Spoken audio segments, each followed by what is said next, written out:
Good afternoon to those of you in Iowa, and good evening to those of you joining us from abroad. My name is Russ Gannum, and I am the Dean of International Programs at the University of Iowa.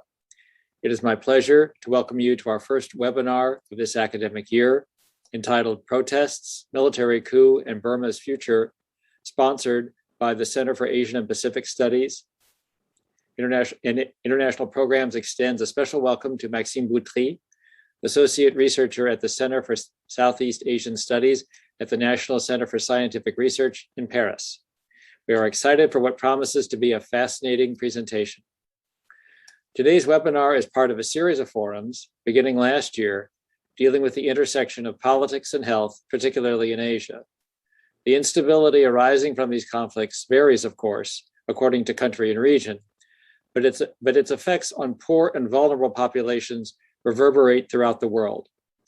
Such disruption underscores crises brought about by authoritarianism, economic disparity and displacement, climate change, and the pandemic. The case of Myanmar is particularly compelling because a once promising situation in that country has now turned dangerous, especially from a human rights perspective. We are eager to hear Professor Boutry's perspective on what the current circumstance in Myanmar means for the local population and the world in general. In thanking Professor Boutry in advance, we also express our gratitude to additional sponsors, the Iowa City Foreign Relations Council, the UI Departments of Anthropology, Political Science, and Religious Studies, as well as the Obermann Center for Advanced Studies and the University of Iowa Center for Human Rights. Exceptional mention goes to Professor Cynthia Chow, Director for the Center for Asian and Pacific Studies, Dongwang Liu, the Associate Professor of CAPS, as well as Saralta Peterson and Amy Green of IP's Communications and Relations team, who handled the technical and logistical arrangements for today's webinar. Final thanks go, of course, to our audience. Please know that we are endlessly grateful for your support of our programming. We note that questions may be submitted via the Q&A function and that they will be curated and posed at the conclusion of Professor Boutry's remarks. Please now let me turn the proceedings to Professor Cynthia Chow. Welcome and good afternoon or good evening, depending on where you are in the world. My name is Cynthia Chow, and I'm the Director for the Center for Asian and Pacific Studies at the University of Iowa. Thank you very much for joining us for this very important webinar, Protests, Military Coup and Burma's Future, featuring anthropologist Dr. Maxime Boutry. Burma, or Myanmar, has been very much in the news, and Dr. Boutry, who has been living in Myanmar since 2007, has but just returned to Paris because of the escalating violence there. Today, he will provide insights to the double crisis, political and sanitary, that Myanmar is undergoing, as well as the political and social transformations that have affected the country over the last 10 years. The moderator for today's webinar is Professor William Reisinger from the Department of Political Science at the University of Iowa and also of the Board of Directors of the Iowa City Foreign Relations Council. The format for today's webinar will be as follows. Following this welcome introduction, Dr. Boutry will share his insights with us for about 30 minutes, after which Professor Reisinger will moderate the 20-minute Q&A session. Audience members can post questions to the webinar Q&A.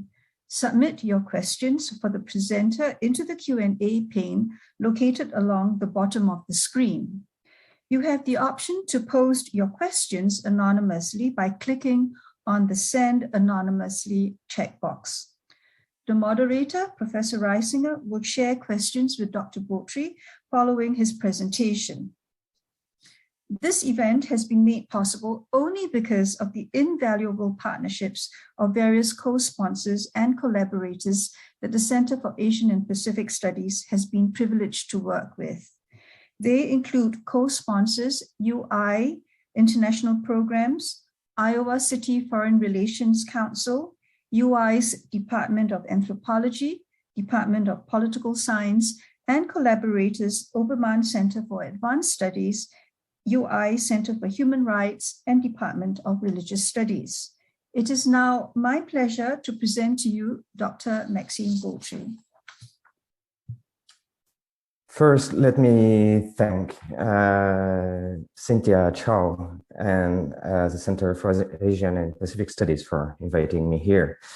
In the following half an hour, I'll try to share my humble insights as a social anthropologist who has been working and living in Myanmar since 2007, with the idea of how can we decipher what did the military coup and the Myanmar population response bring to the understanding of politics in Myanmar.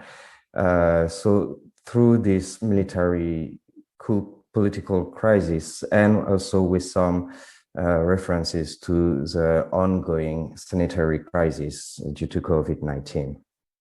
So to set the scene, on the 1st February 2021, I was in Yangon. It was about 7:30 in the morning, and I was about to bring my kids to school. So I went downstairs, go to the taxi, which belongs to my brother-in-law. And the first thing he told me is, did you notice there is absolutely no cellular data? So I checked on my phone. This was true, sorry. And so it goes. The school didn't open that day, and several hours later, we all learned through the military-backed TV channels, the only one remaining on TV, that the commander-in-chief, Myan Line, together with the whole military body, the Tamado, have had seized power by detaining President Owimien, State Councillor Aung San Suu Kyi, and the top ministers. They also retain within the parliament all the MPs that were there to normally have the first parliamentary session of the year, and the first since the November 2020 elections. There is this videos that went viral on internet of this fitness training teacher filming herself without even knowing that she was filming the very first hours and minutes of the military coup happening in the capital, Naypyidaw. So here we were without internet connection, apart from very few broadband Wi-Fi, so mainly in the main towns. And the population was wondering what would happen, how long it would last under the newly named State Administration Council. At first, throughout February, the State Administration Council tried to justify the coup as a necessary response to allegation of election fraud and trying to situate the moves within their constitutional prerogatives. An important part of the rhetoric was, it's not a coup, it's for a true and disciplined democracy. In Myanmar, Anateina Mhobu, it was not confiscating authority, it was controlling authority, Anateina. And amid the internet shutdown, with only state-sponsored TV channels to be there, I remember some acquaintances of mine, generally from the previous generation, about 60-year-olds, who would devise on such rhetoric. Is it true? Is it only for a while? But most of the population has clearly not taken the bait. So that about 2 or 3 days after the coup, people started banging pots at night. And these looked like this.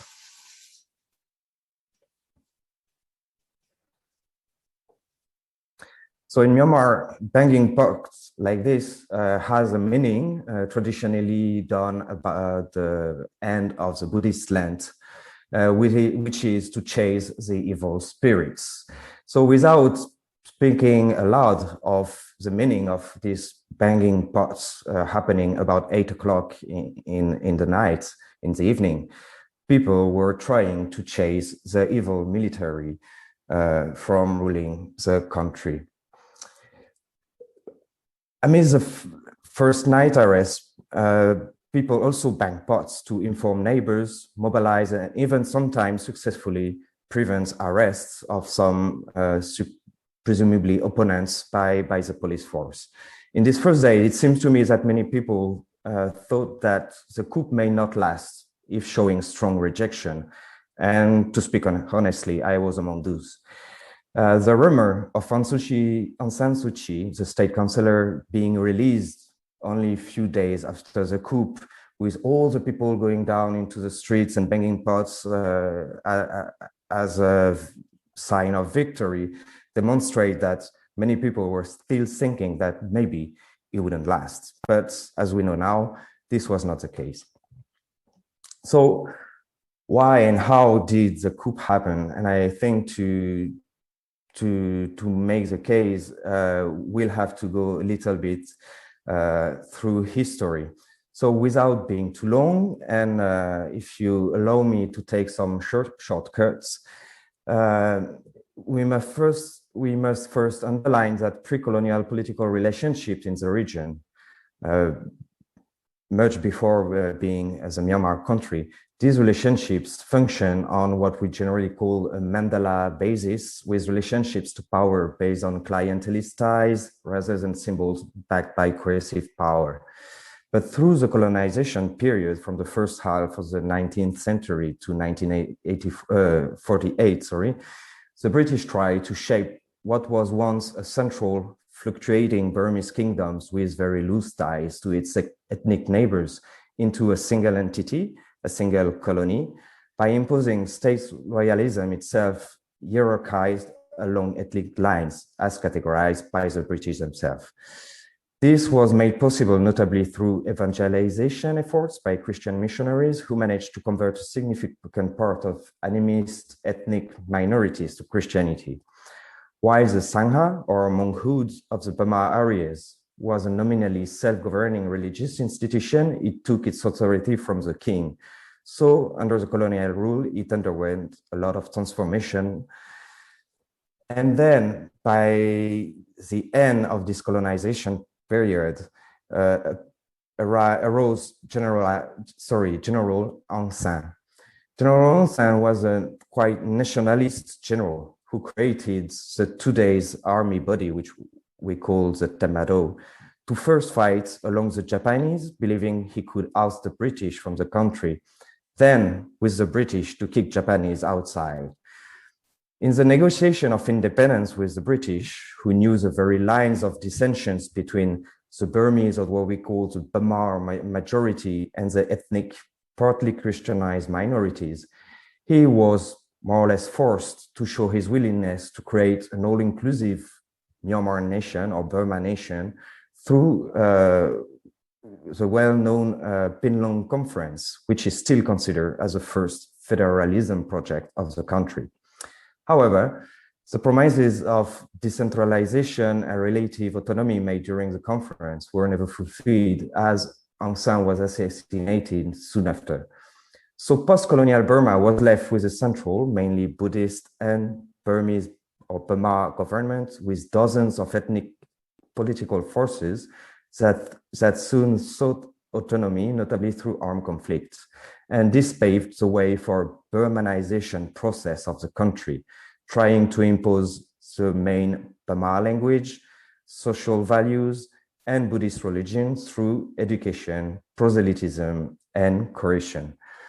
And for those who may not be familiar with Myanmar, at the right, we have here a map by Forenstrand about the different ethnic armed organization strongholds. So you can see they're all along what is now Myanmar states, bordering Thailand, China, India, and Bangladesh. So in the midst of armed conflicts between the central states and the ethnic armed organizations, whom secessionist claims were put at the center of the justification of military rule of as a country, the Tamado sticked on the ideas as it represented kinds of new monarchs, protectors of Buddhism, from which they received their legitimacy, a fact that was exemplified by the rise of the military-backed nationalist Buddhism movement of Mabata, which tried notably to pass a race and religion protection law back in 2015, which is at the beginning of the National League for Democracy Government. The military indeed functions on clientelism relationship, breeding its own successor, distributing economic privileges to tycoons, and as a whole creating its own states within the state, with dedicated schools, military-supported pagodas and monks, its own economy, and so forth.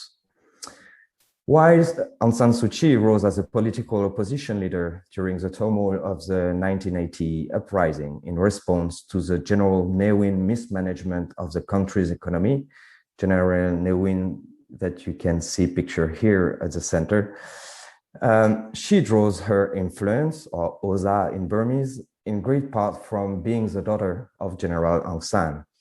This, more than anything else, guaranteed her a place in Burmese imaginary, somewhere between the Tamado in heritage and people's aspiration, a role she tried to catalyze and frame through the introduction of the concept of democracy as understood in the West, but maybe not as understood in Myanmar. But as you may know, she was forced to live mostly under arrest until almost the political transition of 2011. So here you have General Ne Win, who was then succeeded after 88 by General Than Shwe, who himself, when he retired, introduced the now State Administration Council leader, General Mein Lai, which we can see here with Aung San Suu Kyi. And on the left is the monk Uriatu, who has been leading this nationalist Buddhism movement that sparked a lot of conflicts within Myanmar, notably towards Rohingya ethnic minority issue that I won't really treat in this presentation, but I would be happy to discuss this further after. So in 2015, before going to 2015, after 1988, what happened is that Myanmar's Myanmar landscape, political landscape, became made of two different realities. On one hand, a military rule imposing the pace of economic development and ethnic divide and warfare, and on the other, a rising political opposition landscape made of the National League for Democracy, led by Aung San Suu Kyi, the 88 student generation, but all of them were either arrested or forced to live and think in prison or in exile, which means they had, in fact, very few contact with the population and their aspiration. In 2008, it was the adoption of a new constitution, totally drafted by the military, which led in 2010 to the election of a quasi-democratic government, since 25% of seats in parliament and several ministries are still reserved to the military. The cyclone Nargis also happened in 2008, and it had a real impact in a big role in promoting the birth and the rising of different civil societies organization, which, in order to fulfill their role in socio-economic development, health, tackling land issues, and so forth, had to find very apolitical arrangements to be able to work under the military rule. Then, since election in 2010 and taking power in 2012, appeared this so-called democratic, quasi-democratic government, and what many call a democratic transition, but which from the beginning was drafted and overseen by the militaries themselves. So that in 2015, when the NLD government was elected, it was also very highly criticized for failing to decentralize power, failing to acknowledge ethnic minorities' claims, and to integrate ethnic leaders in its government scheme. In fact, there were no political transition, to my view, since, as I said, this was all planned and shaped by the military. However, what the military probably overlooked was this void between socio-economic issues addressed by the civil society's organization and the political opposition in exile, first in exile. This void was progressively filled since 2011 onward. And this led to a sound politicization of Myanmar population, which understandings of politics went far beyond the developmental good deeds of the military government, which consisted mainly in building roads and bridges to show that they were doing something for the country. And this probably led to several miscalculations on their part in envisaging the military coup. First, they made allegations of voter fraud during the November 2020 election. For sure, the NLD won by a landslide, even bigger landslides than in 2015, these elections. But because of the COVID crisis, there were a lot of restriction on campaigning. The election commission, decided to cancel the election in several townships in ethnic areas. So that all led the general, for sure, but also, as we can see here, some other analysts to state, even before the election was held, that it will not be free or fair because of these restrictions. Others also accused the National League Democracy of politicizing the COVID crisis. Apart from these restrictions I mentioned, there were also distribution of subsidized food, but also of money to the most vulnerable population throughout the country, in the countryside. And this happened in the middle of the campaign, so that many other parties accuse NLD of doing this on purpose to lift up their votes in the coming election. The second thing is generals surely believed that the ethnic divide and ethnic minorities' dislike for the National League for Democracy government would make the coup acceptable. The other big thing that motivated the coup is that because of the two successive NLD landslides, for sure, no military-backed party or no other smaller party couldn't expect to appear significantly on the political scene for a very long time, probably for the next 10 or 15 years. And this probably had a very big part in leading to the military coup. Of course, Myanmar did warn that in the event of evidence fraud during the election, he may seize power. He had also personal stakes, having to give away his position as commander-in-chief because he was approaching the age of 65 years old in past August. So he would have had to give his power away to a new commander-in-chief. So what has been the response to the coup? The very different forms of protest that took shape since the coup are, to my view, at least a good indicator of the politicization of many different segments of Myanmar society. Since the coup, we have talked a lot about the Generation Z, all this tech-savvy and meme-fluent new generation of citizens, very fluent with computers and social networks.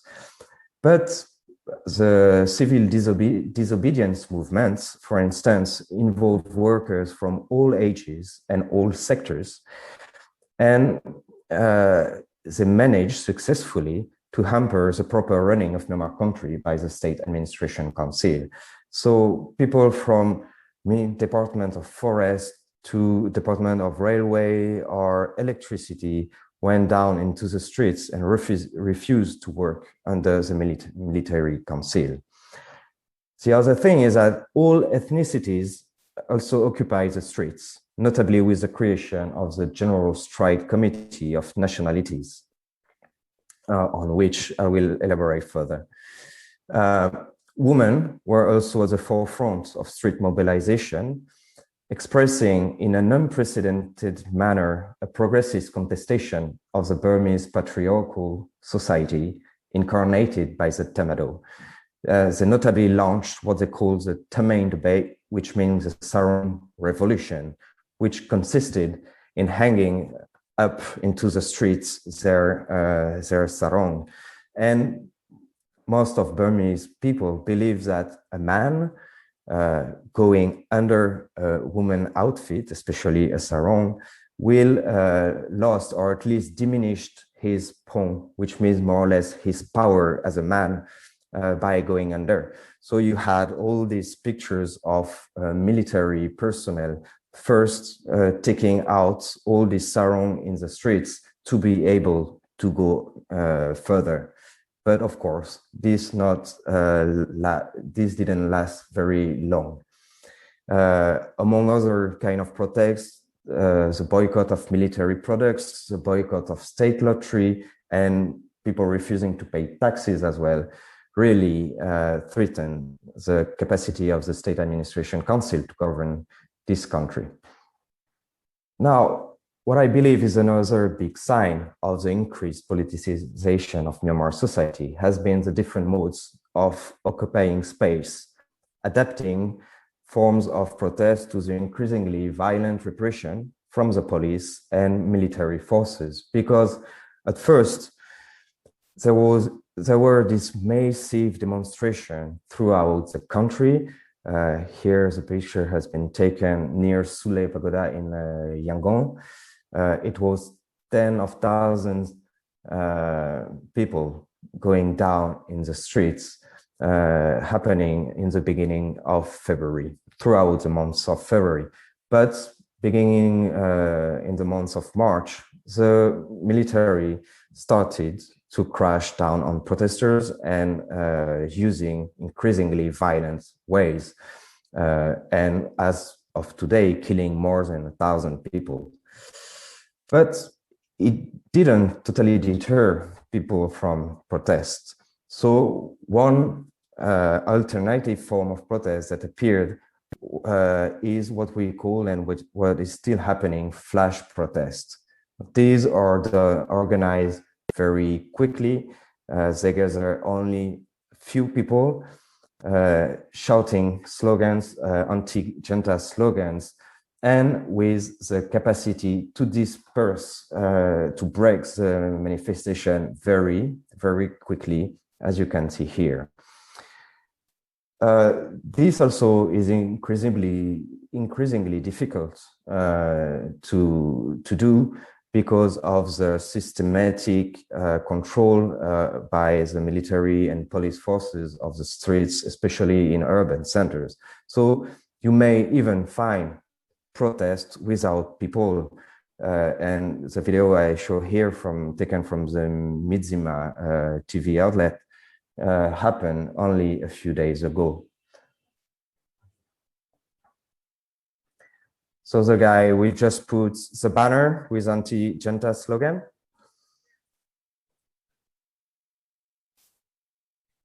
Then a speaker shouting, and that's it.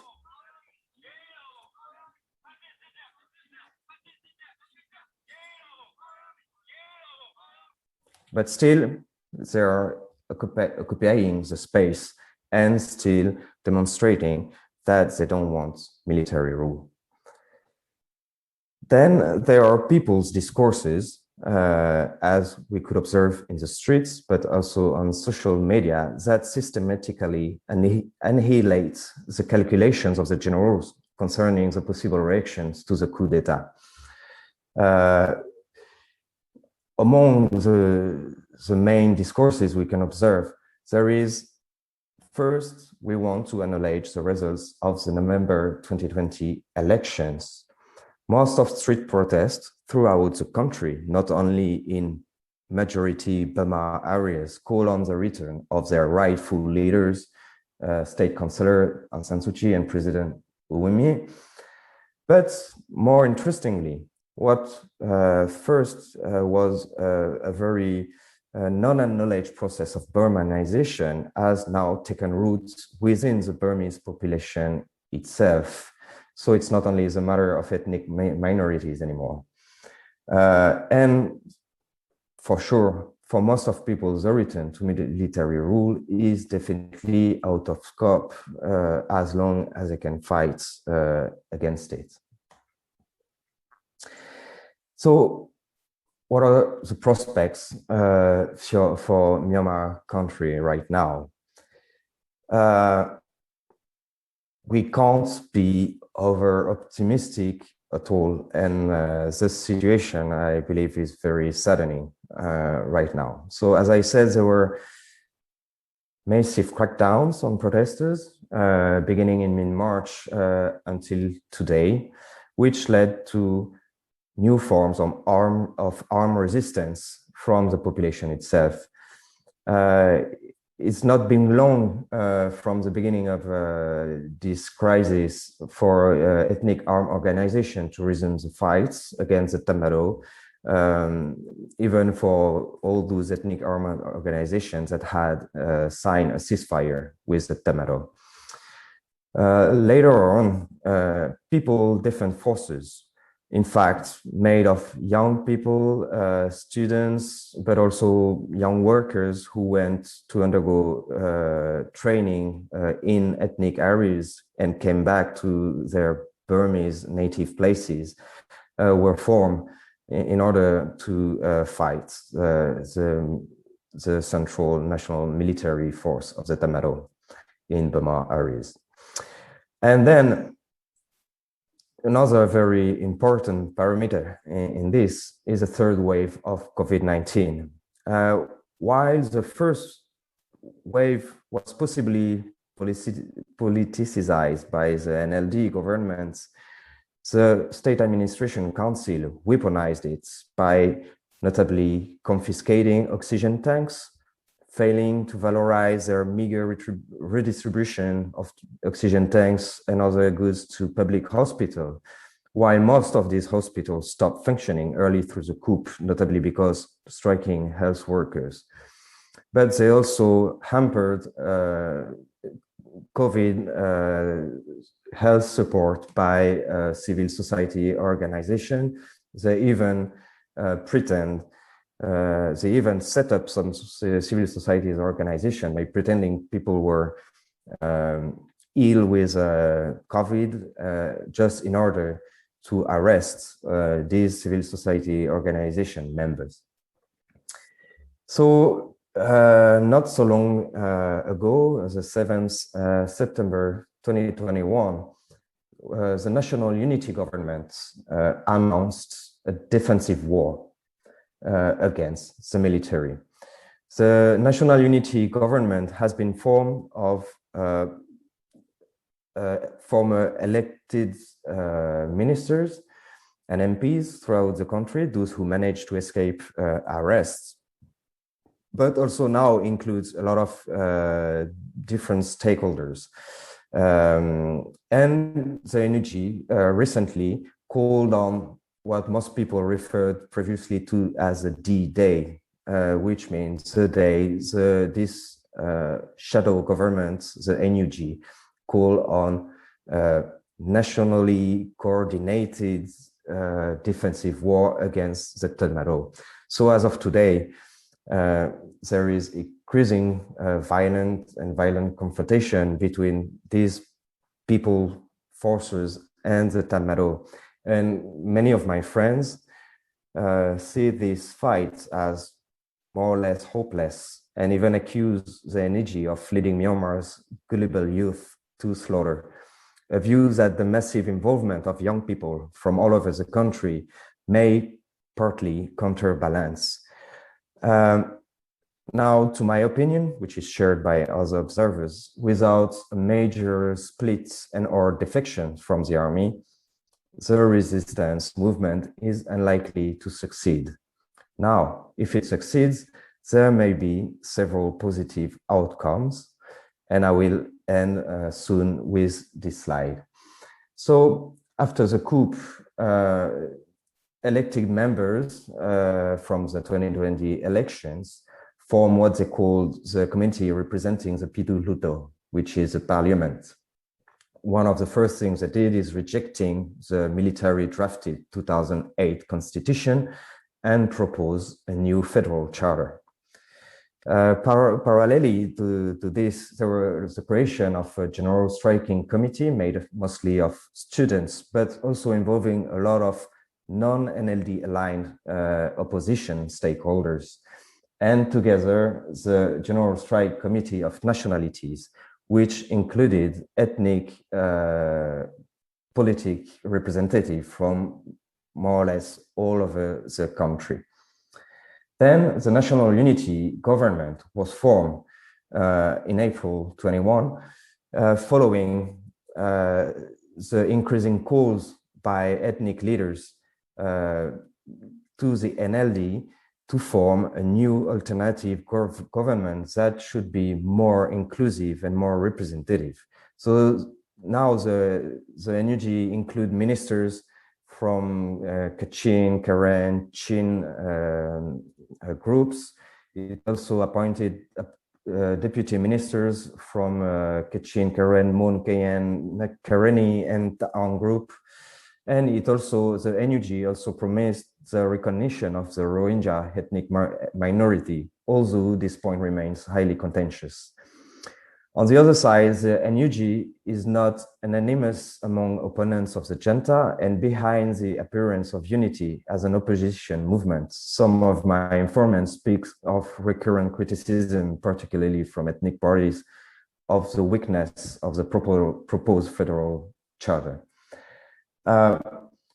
Now, if the Tamaro is to fail, military would probably disappear totally from the political landscape. I mean, they would become a military at the service of politicians, which means that the Tamaro generals will not let this go, as they know there are very high stakes for them over this coup. One of the things I believe would be very important if there is any possible transition toward a democratic country is the demilitarization of Myanmar, not only bringing the Tamaro out of politics, but also, of course, with acknowledging the role of the ethnic arm organization in this movement, bringing them progressively out of ethnic politics as well, if they want to succeed to a truly federal country. And I will end there. Thank you very much. Thank you very much, Dr. Boutry.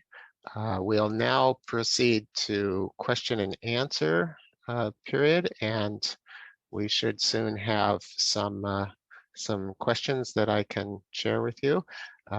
And for the audience, I will introduce myself. I'm Bill Reisinger, a political science professor at the University of Iowa. I'm also on the board of directors of the Iowa City Foreign Relations Council, one of the co-sponsors of today's talks. So let me begin with a question that has been posed from our audience. What are the indicators that the Burmese military is on the verge of failing? For example, I've heard in the news they're currently planning to sell the embassy in France to raise funds. What might be some other indicators of potential failure? Sure, I mean, everybody's hoping for the Tamaro to fail. I didn't know about the Myanmar embassy in France. I heard the same for the Myanmar embassy in Japan. As I said, because people boycott a lot of military products, taxes, and so forth, there are obviously in dire needs of cash and incomes. So this is one thing. The other is that there are increasing defection from the military, as reported by the several independent media. There are also this body of already defected soldiers who are now helping the military, those who want to cut their ties with the central military, to resettle in safer ethnic areas. And according to them, there are greater numbers of soldiers departing from the Tamaro. Now, as very knowledgeable journalist and political analyst Bertney Littner says, the Tamaro resilience is probably very, very higher than this. They may suffer a lot of losses against the civilian forces, and even some defections, but otherwise it takes a very large scale. I'm not sure we can already say that the Tamaro is failing. So we have a question about the international dimension, and one questioner asks about international support for a democratically elected government, what has been given and what type of support might be needed.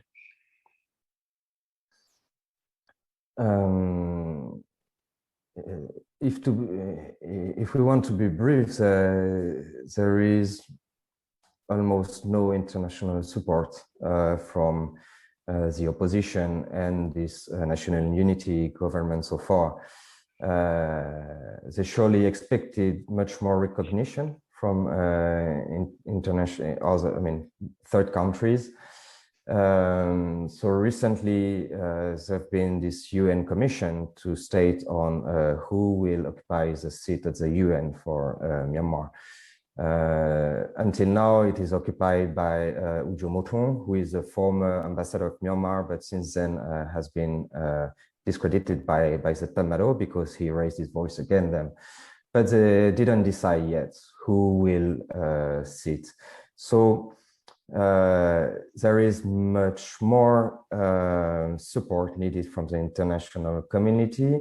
I think the least they could do right now is recognizing, legitimizing much more the national unity government. Apart from this, I don't believe there will be any armed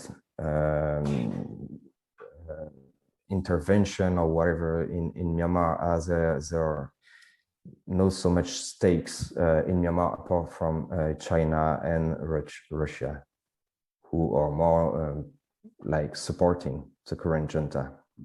Mm-hmm. Okay, we've had a couple of people who've asked if you can discuss the fate of the Rohingya people in the context of these ongoing events. Yeah, the Rohingya question is a very wide one, but since the coup, they haven't been more how to say, there was no repression against targeting, especially as a Rohingya, since most of them have been forced to move out from the country under the previous governments, which draw a lot of international criticism to the NLD-led government. Now, as I said, the NUG promised to recognize the Rohingya as new members, new citizens of Myanmar if they were to overthrow the military. But even this is will be a very complicated question, as many people within this shadow government and among the senior NLD members are very reluctant to recognize the Rohingya as an ethnic minority of Myanmar. Okay, thanks.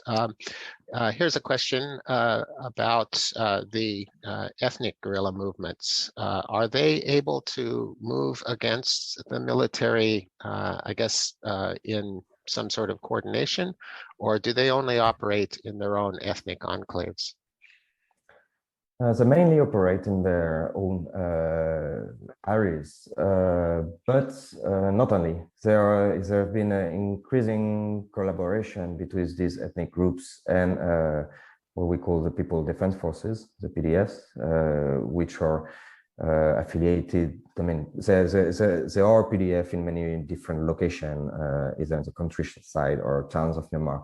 There's been increasing collaboration between those, but it can only move very slowly from their ethnic, traditionally controlled areas for the moment. But it's not out of sight at all for them to move, to extend at least their areas of control.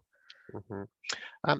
Given what you have told us about the resilience that you see the military having, what do you think of the NUG decision to declare defensive war against the military? That is, to make this not just political, but actual armed conflict. Some have been, I'm reading a question here, that some have been very critical about that decision, but on the other hand, the military has been abusing and killing innocent civilians. So do you think that was a justified or wise decision? As I already mentioned, many people and many of my friends, educated friends from, Burmese people in Myanmar are very critical of this move, which they believe is quite hopeless, and accusing a lot of political leaders of using their beautiful tongue, as they would say in Myanmar, to persuade young people to go into this fight.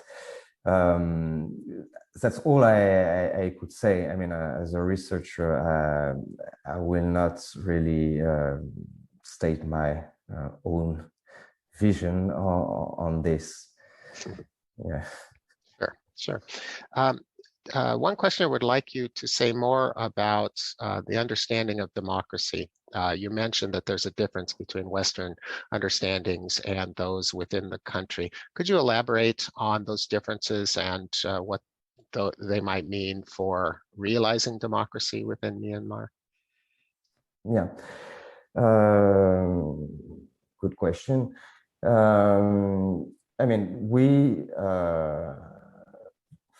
Just one example, we base our democracy on certain principles, mainly what we call human rights.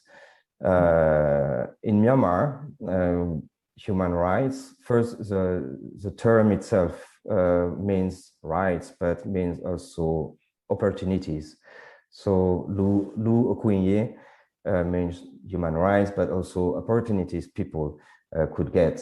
So now, how Myanmar people see what is a working democracy, I believe they see mostly in terms of opportunities of work, development, access to health, and these indicators I believe we share. But they see this along, I still believe, very clientelist lines. I believe it will take long before people adopt and realize what means a democracy led by the people. And even if I talk of increasing politicization of Myanmar people, there is still a lot of work to do, especially in the countryside, to make people realize that they are voters, and as such, they are part of state making and politics. Do you get the impression that this that the national unity government is going to be able to produce some agreement on principles of political competition and politics after a military, after the military has left power, potentially, or is this likely to last only as long as they share the common enemy?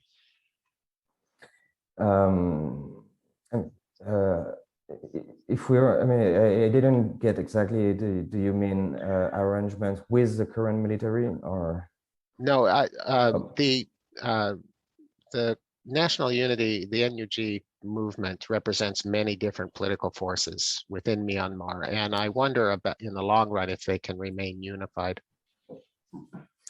I believe since there is these common enemies and may stay unified. Now, if the military leave power at some point, I hope the national unity government has been able to learn of the former issues of governance. NLD was a lot criticized by ethnic stakeholders for having a very centralized governance and very authoritarian as well. But I mean, of course, there are a lot of people speaking and critics about the fact that, for instance, Aung San Suu Kyi and President Ouimie, despite being held in prison right now, still are central to these governments. But on the other side, we have to understand that they are very strong symbols of opposition in Myanmar, and so they couldn't not be included in these governments for people to believe in their legitimacy as an alternative government. So yeah, this is the only thing I could say. Is I hope that they will have learned from the former issues of the NLD governance to better build a really federal country. We have a couple of questions about the outcomes of the coup. One person would like to know whether refugee flows have been increased as a result. Another would like to know about whether there are any environmental implications. I don't have any figure on migration. I just know that most of the people who had the means to go out the country have done so. But there is also all this youth going to ethnic areas and coming back to their own areas, and these are in many instances these are people that may be candidates for migration under normal situation, but decided to stay. On the environmental implication of the military coup, there have been already several issues because since 2016, 15-16 up to the coup, there were a lot of progresses, even very imperfect in terms of land governance, resources governance, legislation, and so forth. And all this has been put on hold since the military coup. So I know of renewed illegal mining activities, notably for rare earth, but for other things as well, in gold mining, for instance.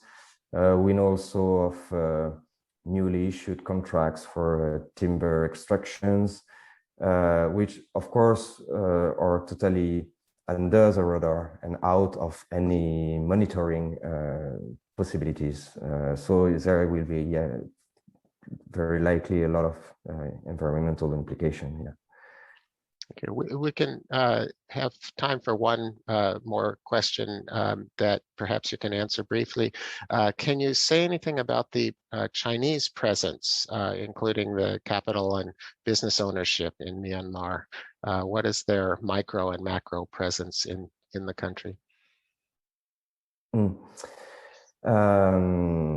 So yeah, it's totally true about the gentrification of certain cities, especially Mandalay, led by Chinese investments and displacing people.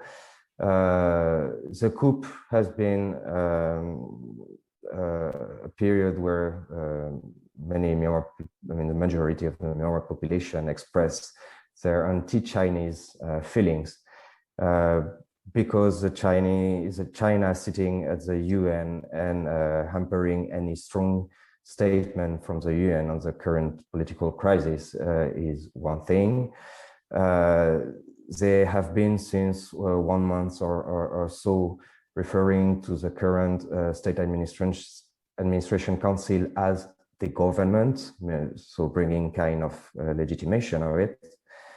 And there are, of course, a lot of Chinese investment, especially under the Belt and Road Initiative, which is a very important political, economical strategy of China in Southeast Asia.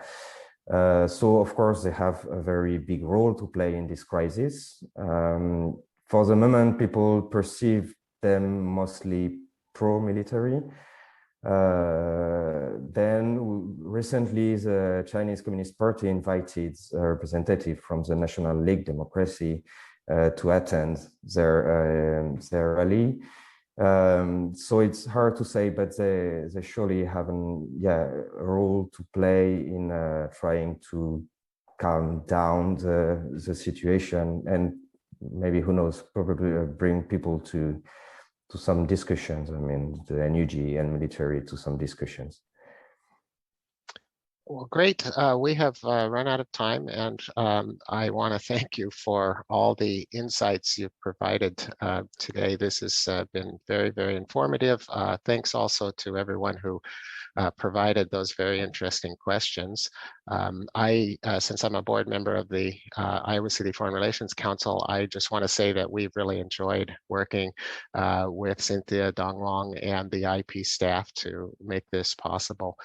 For those of you in the audience who don't know about the Iowa City Foreign Relations Council, we're a local Iowa City-based organization that puts on presentations like this several times each month and over the course of the year. And we are a member-supported organization. We'd really love to have you as a member. If you're not familiar with us, please go to icfrc.org on the internet and you can find out more. So once again, thank you to everyone watching today. Thank you, Dr. Boutry, very much again for your presentation. Thank you.